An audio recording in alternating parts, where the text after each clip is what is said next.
आज बीना देवी जी नामांकन कर रही है, लेकिन साथियों हमको एक संकल्प भी लेना है। आज इस भारत को बनाने का संकल्प लेना है और भारत श्रेष्ठ कैसे हो इसकी चिंता करना है। आज दुनिया में यदि डंका बज रहा है भारत का, वो किसी और का कृपा नहीं है, मुजफ्फरपुर और वैशाली के लोगों की कृपा है। और नरेंद्र मोदी जी ने साफ तौर पर कहा है कि भारत को विकसित करने के लिए जो संकल्प लेने हैं, ये जो ज्ञान शब्द का उन्होंने सृजन किया, उससे स्पष्ट दिखता है कि हम जो ज्ञान का मतलब है गरीब कल्याण, गरीबों की चिंता करना, गरीबों को एक एक चीजों की सुविधा देना। पहले की सरकार क्या थी साथियों? सिर्फ अपने चिंता करती थी और गरीबों की चिंता सिर्फ नाम का करती थी, साथ में गरीब को ही हटाने का काम करती थी। लेकिन आज देश के यशस्वी प्रधानमंत्री जी, आपको पूछते होंगे, कई लोग साथी पूछते होंगे, राजद के लोग, उनसे पूछिएगा कि आपने किया क्या था 15 साल आपको सत्ता मिली थी साथियों। लालू प्रसाद जी को 15 साल राज करने का मौका मिला। कांग्रेस पार्टी ने 55 साल तक इस देश में राज किया, लेकिन कभी गरीबों के ऊपर ध्यान नहीं दिया।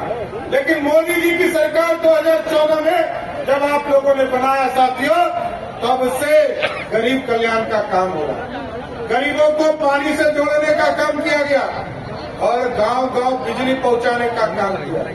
नीतीश कुमार जी और मोदी सरकार ने घर घर बिजली पहुंचाने का काम किया और इस बार मोदी जी ने आश्वासन दिया है कि घर घर बिजली तो पहुंच गया। इस बार यदि मोदी सरकार आपकी कृपा से बनती है तो आपके बिजली बिल को 0 पर लाने का काम किया जाएगा, 0 पर। बिजली बिल को पैदा ही नहीं होने देना है, क्योंकि मोदी जी ने तय किया है घर घर सोलर लाइट, सोलर की बिजली देना, घर घर तक बिजली का उत्पादन करना और लोगों की चिंता की उसके जेब से पैसा नहीं निकले इसकी चिंता करना। उसी तरह जिस तरह आप टेंट में बैठे और 500 वर्षों से प्रभु श्री राम टेंट में बैठे हुए थे, जब इस देश में गरीबों को पक्का मकान मोदी जी ने देने का काम शुरुआत किया, 4 करोड़ 20 लाख लोगों को पक्का मकान दिया साथियों। तो देश के यशस्वी प्रधानमंत्री के तरफ अयोध्या में प्रभु श्री राम इंतजार कर रहे थे, प्रभु श्री राम इंतजार कर रहे थे साथियों। और वो इंतजार कर रहे थे इस देश में गरीबों को पक्का मकान मिल रहा है, मेरा नंबर कब आएगा। लेकिन जब 2019 में आपने मतदान करके यहां से बीना देवी जी को चुनाव जिताया, तो मोदी जी ने 2020 में वहां पर भव्य राम मंदिर की स्थापना किया। तो आज देश में आप सोचिए कि 500 वर्षों से जो विवाद का जड़ था, उसको समाप्त करने का काम देश के यशस्वी प्रधानमंत्री जी ने किया। और साथियों, 500 वर्षों से जहां प्रभु श्री राम को अयोध्या में स्थापित किया गया, अब हम लोगों को भी प्रण लेने का समय आ गया। उत्तर प्रदेश में भगवान श्री राम स्थापित हो गए, जहां उनका जन्म स्थान था। अब माता सीता को भी बिहार के सीतामढ़ी में स्थापित करने का काम करना है, क्योंकि यहाँ भी उनका जन्म स्थान है।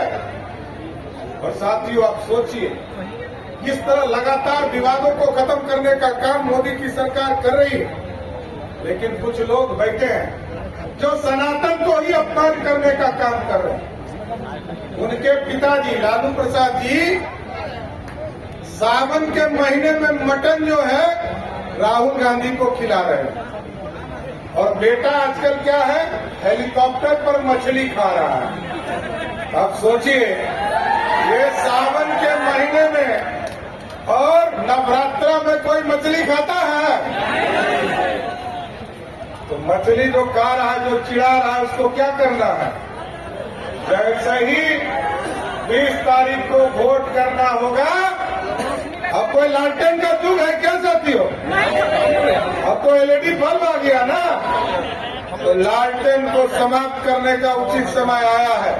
विजय सिन्हा जी ने ठीक कहा, एक एक वोट हेलीकॉप्टर चाप पर देकर लालटेन को पूर्ण रूप से समाप्त करने का मौका है आपको। इसलिए साथियों, लोगों को चिंता करनी है। लोगों के बारे में आजकल लालू जी बड़ा बात कर रहे हैं।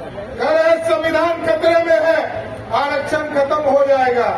लेकिन याद कीजिए साथियों, 15 साल तक लालू जी बिहार के मुख्यमंत्री रहे, किसी को आरक्षण मिला क्या? न पिछड़े को, न दलित को, न अति पिछड़े को, किसी को आरक्षण मिला? लेकिन लालू जी ने किसको आरक्षण दिया? कहा ये मेरी पत्नी है, इनको मुख्यमंत्री बना दो, यही आरक्षण। फिर कहा कि मेरा बेटा क्रिकेट नहीं खेल पाया, ये पानी ढोते रह गया क्रिकेट में, इसको उप मुख्यमंत्री बना दो। और दूसरा बेटा जो छपरा की बेटी पर अत्याचार करता रहा, घर से बाहर करने का काम किया, उसको कहा कि अब इसको मंत्री बना दो। और जब रामकृपाल यादव जी ने पाटलिपुत्रा से उनकी एक बड़ी बेटी को सांसद के चुनाव में हरा दिया, तो लालू जी ने कहा आरक्षण देकर इसको राज्यसभा भेज दो। आजकल एक टूरिस्ट बेटी आई है, वो सिंगापुर से सीधे छपरा आई है। अब ये जो 44 डिग्री सेल्सियस है, ये मजा दे रहा होगा ना? तो अब सोचिए, ये टूरिस्ट बेटी को भी, जो बिहार के लिए जब जंगल राज था तो बिहार के नौजवान तो पलायन किए ही, साथ में उनका बेटा बेटी भी यहाँ से पलायन कर गया था। अब टूरिस्ट बनकर बिहार आए। जब आदरणीय नीतीश कुमार जी ने, आदरणीय सुशील मोदी ने जब बिहार को बनाने का काम किया, सुशासन स्थापित किया, अब लालू जी का आरक्षण इस पर भी चल रहा है। तो हम तो ये जानना चाहते हैं साथियों आपके माध्यम से, वो जो 5 बेटी बच गई है, उसको लालू जी कब आरक्षण देने वाले, ये तो बता दे। अभी तक तो 4 गो हो गया, लगता है कि विधानसभा के चुनाव के लिए उसको फिक्स कर दिया। अब साथियों, किसी के लिए कोई उपाय नहीं है, वहां तो सिर्फ परिवार है। लेकिन साथियों, हम लोगों को देश में फकीर व्यक्ति आज देश का प्रधानमंत्री बना है। पहले भी फकीर थे और आज भी फकीर है और कल भी फकीर रहेंगे। उसका नाम है नरेंद्र मोदी साथियों। उस फकीर के साथ चलना है जिसने भारत को विकसित करने का संकल्प लिया। और आज फिर कहा अभी उपेंद्र कुशवाहा जी ने कि मोदी की सरकार लगातार गरीबों को खाने की चिंता कर रही है। जहां 5 किलो अनाज देने का काम किया जा रहा है, अब मोदी और नीतीश कुमार की सरकार ने तय किया है कि 5 किलो अनाज जिनको भी मिल रहा है, एक बार हाथ उठाइए तो कितने लोगों को 5 किलो अनाज मिल रहा है? तो जिनको 5 किलो अनाज मिल रहा है, फिक्स कर लीजिए। अब हॉस्पिटल में भर्ती होइएगा, 5 लाख का बिल तक जो है वो मोदी और नीतीश कुमार की सरकार देगा। एकदम स्पष्ट रहिए, इस देश को श्रेष्ठ बनाना है और श्रेष्ठ बनाने में मोदी जी खड़े हैं। और आपको पता होगा, जब यूक्रेन और रसिया का लड़ाई हो रहा था साथियों, तो याद कीजिए बिहार के बच्चे फंस गए थे, देश के बच्चे फंस गए थे। मोदी जी ने फोन किया पुतिन जी को, युद्ध रोको, युद्ध रुक गया। और जब पुतिन जी ने पूछा कि भारत के बच्चे को पहचानेंगे कैसे, मोदी जी ने कहा कि जिस बच्चे के हाथ में भारत का तिरंगा होगा, समझिएगा वही भारत का बच्चा होगा। और भारत के बच्चे तो निकले ही, बगल का पाकिस्तान और बांग्लादेशियों निकल गया साथियों। ये है ताकत, ये है ताकत आज मोदी जी का। और आप सोचिए, जिस मोदी जी ने मेक इन इंडिया का सपना देखा, भारत को श्रेष्ठ बनाने का सपना देखा, और आज आर्थिक व्यवस्था में भारत को खड़ा किया। जिस अंग्रेजों ने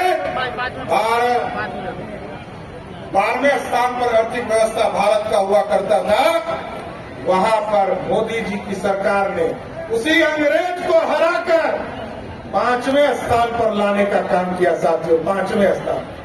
और आज मेक इन इंडिया का सपना पूरा हो रहा। पहले अंग्रेज आए, उसने लूट लिया, उसके पहले मुगल आए थे, उसने लूट लिया। सब कहता था कि सोने की चिड़िया है भारत, चलो उसको लूट कर ले आते हैं। मोहम्मद गजनी आया, उसने लूट लिया। लेकिन अब मोदी जी ने कहा है ये मेक इन इंडिया का सपना है और ये सोने का शेर है जो दुनिया में दहाड़ने का काम करेगा। ये ऐसा भारत बनाने का काम करेगा। इसलिए साथियों 25 तारीख को आपके यहाँ मतदान है। एक एक वोट हेलीकॉप्टर के चाप पर दीजिए और हेलीकॉप्टर के चाप पर जैसे ही वोट दीजिएगा 25 तारीख को, वैसे ही 4 तारीख को बीना देवी चुनाव जीतेगी और जैसे ही बीना देवी चुनाव जीतेगी वैसे ही देश में यशस्वी प्रधानमंत्री नरेंद्र मोदी स्थापित हो जाएंगे। बिहार में और ये एक मजबूत सरकार और ये एक मजबूत सरकार बनाने का काम करेंगे। क्योंकि आप सोचिए, पहले जब मनमोहन सिंह की सरकार थी तो जब तक श्रीमती सोनिया गांधी स्विच नहीं दाबती थी तब तक मनमोहन सिंह बोलते थे। बिल्कुल नहीं। तो मनमोहन सिंह और प्रधानमंत्री नरेंद्र मोदी में फर्क समझिए। आज नरेंद्र मोदी जी की गारंटी है साथियों, इस देश में जो भ्रष्टाचार करेगा उसको जेल के अंदर जाना पड़ेगा। और यहाँ पर आदरणीय नीतीश कुमार जी ने और एनडीए के लोगों ने सरकार में कानून बनाया है। ये जो बालू माफिया, शराब माफिया और जमीन माफिया है, इसको या तो मुजफ्फरपुर के जेल में बंद होना पड़ेगा, नहीं तो बिहार छोड़कर उसको पलायन करना पड़ेगा। साहब इसको भी स्थापित करना है। लोकतंत्र तभी अच्छा लगता है जब सबके साथ सबके विकास की बात हो, सबके प्रयास की चिंता होती है। और इस देश में 4 करोड़ लोगों का परिवार को पक्का मकान मिला तो हम आपको जरूर आश्वस्त करते हैं साथी। अगले साल हम लोग चुनाव में आपके बीच में आने वाले हैं 2025 में फिर से विधानसभा के चुनाव। 2 चीजों की गारंटी करके जाता हूं। एकदम मोदी जी की गारंटी है कि जिस तरह लालू प्रसाद जी 15 साल तक राज किए, 1 लाख लोगों को भी नौकरी दिए नहीं किया। नीतीश जी ने 2005 से लेकर 2020 तक 7.5 लाख लोगों को नौकरी दिया और 2020 में हमारा कमिटमेंट है 7 निश्चय पार्ट 2 में कि 10 लाख सरकारी नौकरी देना है। 2025 में जब आएंगे तो 10 लाख सरकारी नौकरी का विज्ञापन और एक कैसे कैसे नियुक्ति हुआ इसको पूरी जानकारी देने का काम एकदम इसको स्थापित करना है। क्योंकि लोग सोचते हैं कि लोकतंत्र में सिर्फ लूट लो अपने परिवार के लिए, कुछ नहीं चलने वाला।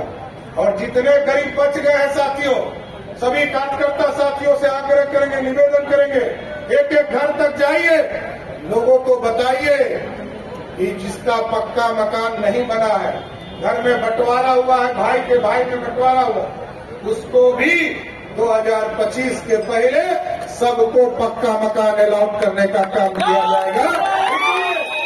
गरीबों का कल्याण ही इस देश के यशस्वी प्रधानमंत्री जी का धर्म है और इन्हीं का उनका यही कर्म है कि भारत को श्रेष्ठ करना।